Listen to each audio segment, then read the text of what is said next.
Well, welcome to this tutorial on understanding the basics of your Chooboo catalog. You'll recognize this content management system. The only difference here now is once the catalog switched on, you'll see a catalog tab at the top. I'm going to go ahead and click on that. This shows all of the information that you need to know about your catalog. This is a catalog for a client called Sounds Direct, providing a range of iPhone and iPod accessories, so they very kindly agreed to let us use their site to demonstrate this, as long as we give them a good plug for their product. If you have a look at the site here for a second, you'll see that the site itself has a variety of what we call main categories along the top. There's iPhone, iPod, headphones. Let's go ahead and click on iPhone. And down the left hand side they have subcategories. So these are main categories, these are subcategories. If I click on the iPhone 4 leather cases, listed here are the products associated with this subcategory. So we have our three levels. We have the main category, the subcategory, and the products themselves. Now what's really important before you start to put the products onto your e-Catalogue is to try to plan out what the structure of the catalog would be. So take a piece of paper and write out the list of your main categories, your subcategories, and the individual products that sit beneath them. It's really important to do that before you start into the work on the site itself, or else you could do an awful lot of work that's wasted time. Okay, back to the content management system. You'll recognize on the left hand side these are the main categories that were from the website. If I click on the plus sign beside iPhone, it gives you the subcategories. And I click on a subcategory, it shows the individual products that are underneath that subcategory.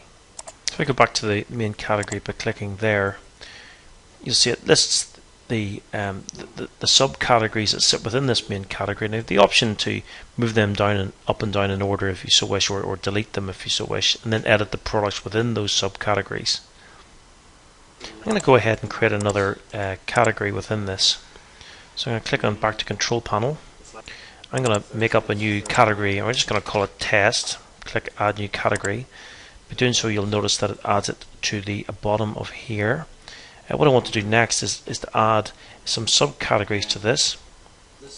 So I go ahead now and I click on the subcategory on the left hand side, and it gives me a chance to add a new subcategory to that particular main category. So click add subcategory, and I give it a name.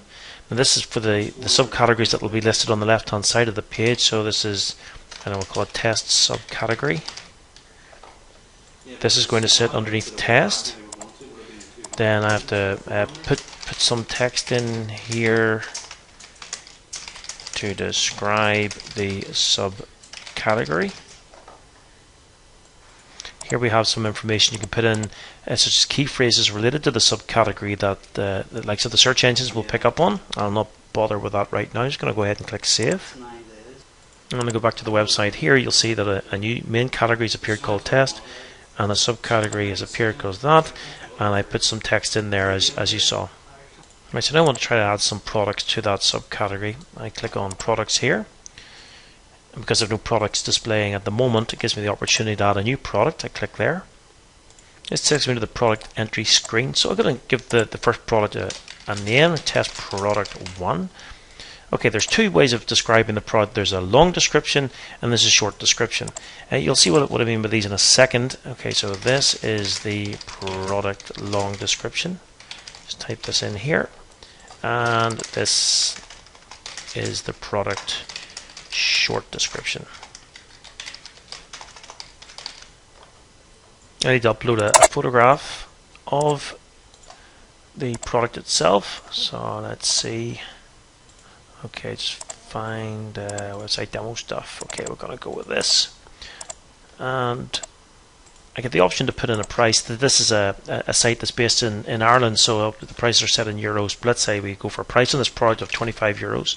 There's an option to put a special price in here. You'll see what I mean if I just put 20 euros in. You'll see how that portrays on the screen.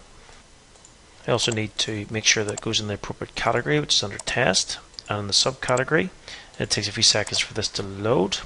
We call it test subcategory, and I'm going to click save. Now when I return to the website, you'll see that I've got the test subcategory set up here, and you see that the product that I've put in called test product 1, a bit of an image in there as well. I click on that test product 1. It takes me through, it expands up the image that I uploaded, and shows the price that I originally put in with a line through it and the special price listed at €20. If I want to go ahead and add that to the basket within the site, I click there, and you'll notice a message appears at the top to say that that has been added to the basket. Now if I go back to the content management system, to the product upload page, you'll see obviously I've put this information in for the product itself, but there are other tabs here which are available. If I click on gallery, this gives me the option to upload additional images associated with this product. Purchase options relate to specific options that can be set up related to the e-commerce catalog, which I'll talk about in a later tutorial. The meta information relates to the keywords that the search engines pick up on. This all can be configured any way you so wish. Just remember to click save once you've finished your work. I'm going to come back to the main dashboard again, and I'm going to go ahead and delete that category.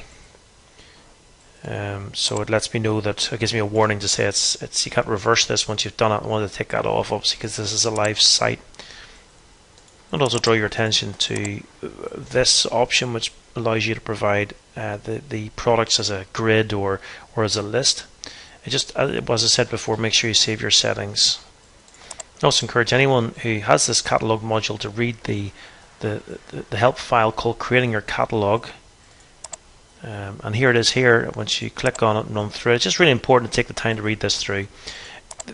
Some of our clients have literally hundreds of products under their catalog. It's really important to understand how it should be structured and how to manage it. So I recommend you take some time to run through this tutorial here to fully understand it. Well, I hope you're able to learn something from the tutorial we've just run. If you have any questions whatsoever, please contact us at itsupport@chooboo.com, and good luck with your e-Catalogue.